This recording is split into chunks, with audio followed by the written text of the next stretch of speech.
Hi everybody, and welcome back to our Jane Eyre read-along. I hope you had a great weekend.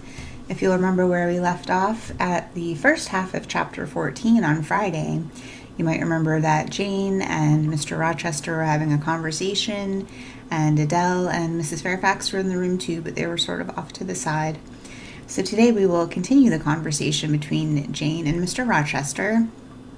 And you might remember that she was wondering if he was in his cups because his conversation's a little crazy. So we'll see how this goes. "The smile is very well," said he, catching instantly the passing expression, "but speak, too.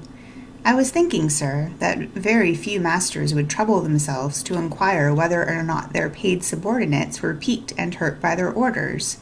"Paid subordinates? What? You are my paid subordinate, are you? Oh, yes, I'd forgotten the salary. Well then, on that mercenary ground, will you agree to let me hector a little?" "No, sir, not on that ground, but on the ground that you did forget it, and that you care whether or not a dependent is comfortable in his dependency. I agree heartily." "And will you consent to dispense with a great many conventional forms and phrases, without thinking that the omission arises from insolence?" "I am sure, sir, I should never mistake informality for insolence. One I rather like, the other nothing freeborn would submit to, even for a salary." "Humbug! Most things freeborn will submit to anything for a salary. Therefore, keep to yourself, and don't venture on generalities of which you are intensely ignorant. However, I mentally shake hands with you for your answer, despite its inaccuracy, and as much for the manner in which it was said, as for the substance of the speech. The manner was frank and sincere. One does not often see such a manner. No, on the contrary, affectation or coldness or stupid, coarse-minded misapprehension of one's meaning are the usual rewards of candor. Not 3,000 raw schoolgirl governesses would have answered me as you have just done. But I don't mean to flatter you. If you are cast in a different mold to the majority, it is of no merit of yours. Nature did it. And then, after all, I go too fast in my conclusions. For what I yet know, you may be no better than the rest. You may have intolerable defects to counterbalance your few good points." And so may you, I thought. My eye met his as the idea crossed my mind. He seemed to read the glance, answering as if its import had been spoken, as well as imagined. Yes, you are right," said he. "I have plenty of faults of my own, I know it, and I don't wish to palliate them, I assure you. God wot I need not be too severe about others. I have a past existence, a series of deeds, a color of life to contemplate within my own breast, which might well call my sneers and censures from my neighbors to myself. I started, or rather, for like other defaulters, I like to lay half the blame on ill fortune and adverse circumstances, was thrust on to a wrong tack at the age of 21, and have never recovered the right course since. But I might have been very different. I might have been as good as you, wiser, almost as stainless. I envy you your peace of mind, your clean conscience, your unpolluted memory. Little girl, a memory without blot or contamination must be an exquisite treasure, an inexhaustible source of pure refreshment. Is it not? How was your memory when you were 18, sir?" "All right, then. Limpid, salubrious, no gush of bilge water had turned it into a fetid puddle. I was your equal at 18, quite your equal. Nature meant me to be, on the whole, a good man, Miss Eyre. One of the better kind, and you see I am not so. I would say you don't see it. At least, I flatter myself I read as much in your eye. Beware, by the by, what you express in that organ. I am quick at interpreting its language." "Then take my word for it. I am not a villain. You are not to suppose that, not to attribute to me any such bad eminence, but owing, I verily believe, rather to circumstances than to my natural bent. I am trite, commonplace sinner, hackneyed in all the poor petty dissipations with which the rich and worthless try to put on life. Do you wonder that I avow this to you? Know that in the course of your future life you will often find yourself elected the involuntary confidant of your acquaintances' secrets. People will instinctively find out, as I have done, that it is not your forte to tell of yourself. but to listen while others talk of themselves.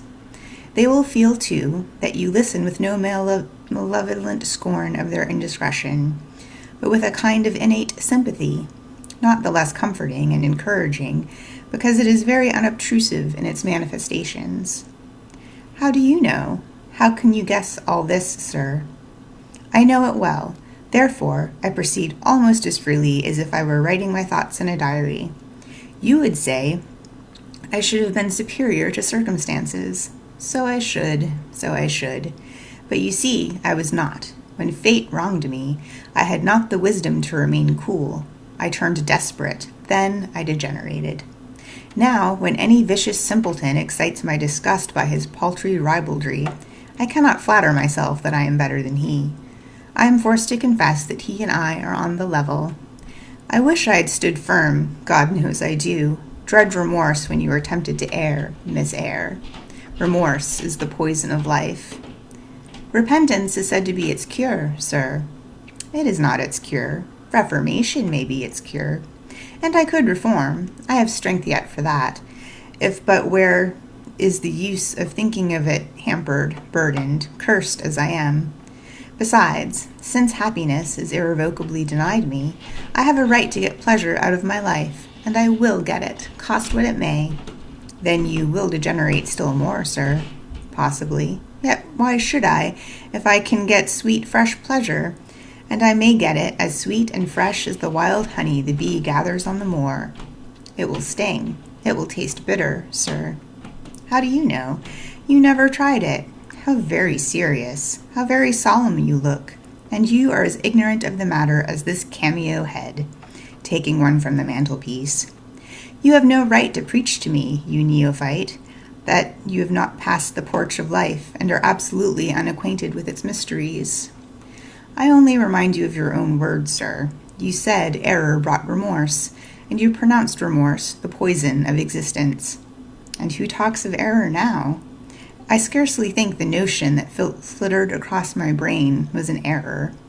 I believe it was an inspiration rather than a temptation.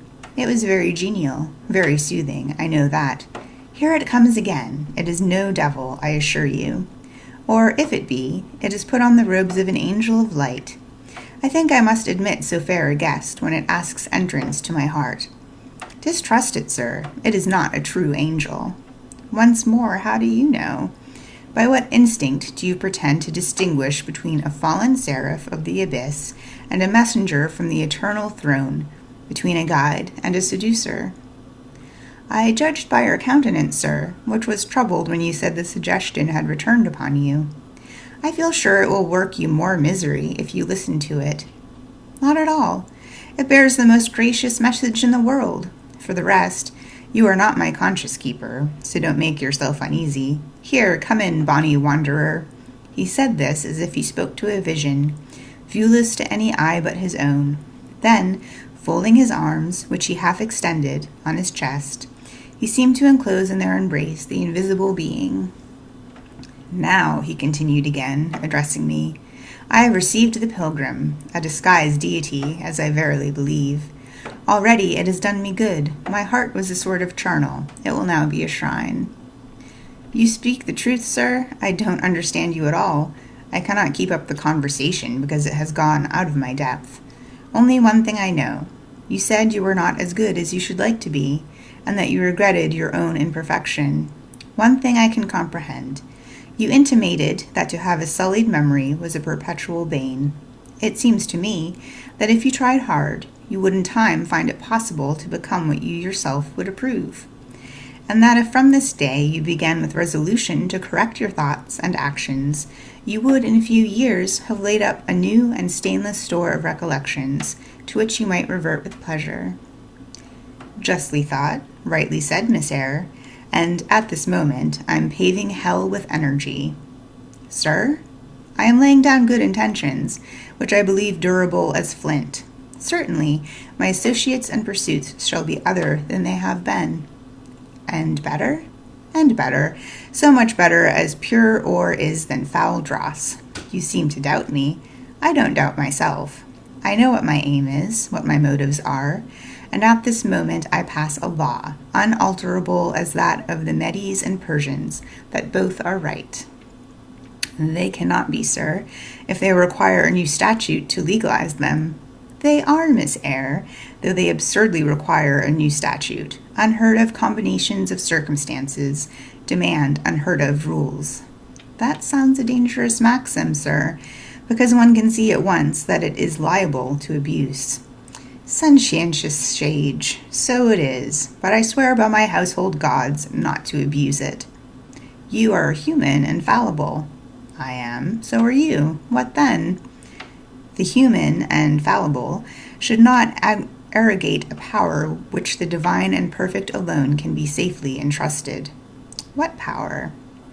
That of saying of any strange, unsanctioned line of action, let it be right. Let it be right, the very words you have pronounced them. May it be right, then, I said, as I rose, deeming it useless to continue a discourse which was all darkness to me, and besides, sensible that the character of my interlocutor was beyond my penetration, at least beyond its present reach, and feeling the uncertainty, the vague sense of insecurity, which accompanies a conviction of ignorance. Where are you going? To put Adele to bed. It's just past her bedtime. You are afraid of me, because I talk like a sphinx. Your language is enigmatical, sir, but though I am bewildered, I am certainly not afraid. You are afraid. Your self-love dreads a blunder. In that sense, I do feel apprehensive. I have no wish to talk nonsense. If you did, it would be in such a grave, quiet manner I should mistake it for sense. Do you never laugh, Miss Eyre? Don't trouble yourself to answer. I see you laugh rarely, but you can laugh very merrily, believe me. You are not naturally austere, any more than I am naturally vicious. The lowered constraint still clings to you somewhat, controlling your features, muffling your voice, and restricting your limbs. And you fear in the presence of a man and a brother, or father, or master, or what you will, to smile too gaily, speak too freely, or move too quickly. But, in time, I think you will learn to be natural with me, as I find it impossible to be conventional with you. And then your looks and movements will have more vivacity and variety than they dare offer now. I see at intervals the glance of a curious sort of bird through the close-set bars of a cage. A vivid, restless, resolute captive is there. Were it but free, it would soar cloud-high. Are you still bent on going? It has struck 9, sir. Never mind, wait a minute. Adele is not yet ready to go to bed yet. My position, Miss Eyre, with my back to the fire and my face to the room, favors observation. While talking to you, I've also occasionally watched Adele. I have my own reasons for thinking her a curious study, reasons that I may, nay, that I shall, impart to you some day. She pulled out of her box about 10 minutes ago a little pink silk frock. Rapture lit her face as she unfolded it. Coquetry runs in her blood, blends with her brains, and seasons the marrow of her bones. It's beautiful, she cried. I must try it. And she rushed out of the room. She's now with Sophie, undergoing a robing process. In a few minutes, she will re-enter, and I know I shall see a miniature of Celine Varens, as she used to appear on the boards at the rising of... but never mind that. However, my tenderest feelings are about to receive a shock. Such is my presentiment. Stay now, to see whether it will be realized. Ere long, Adele's little foot was heard tripping across the hall. She entered, transformed as her guardian had predicted. A dress of rose-colored satin, very short, and as full in the skirt as it could be gathered, replaced the brown frock she had previously worn. A wreath of rosebuds encircled her forehead. Her feet were dressed in silk stockings and small white satin sandals. "Is my dress good?" she cried, bounding forwards. "My stockings and my shoes? Oh, I feel like I'm going to dance."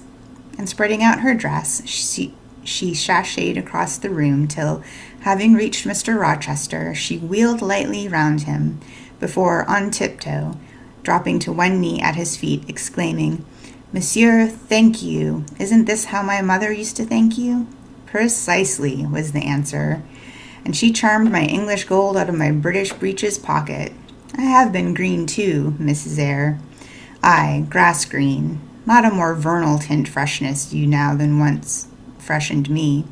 My spring is gone, however, but it has left me that French floweret on my hands, which, in some moods, I would fain be rid of, not valuing now the root whence it sprang, having found that it was a sort of which nothing but gold dust could manure. I have but half a liking to the blossom, especially when it looks so artificial as just now. I keep it and rear it, rather on the Roman Catholic principle of expiating numerous sins, great or small, by one good work. I'll explain all of this someday. Good night. And that is the end of chapter 14. Rochester gets a little bit confusing in his conversation. There's obviously things he's kind of hiding, but he wants to tell Jane, and he's not ready to broach them yet, so Jane gets confused too. But we learned a little bit about Adele there as well. He kind of mentioned her mom. We'll learn more about that too later on. So I hope you'll join me tomorrow for chapter 15. Thanks so much for watching. Stay safe, and I'll see you next time.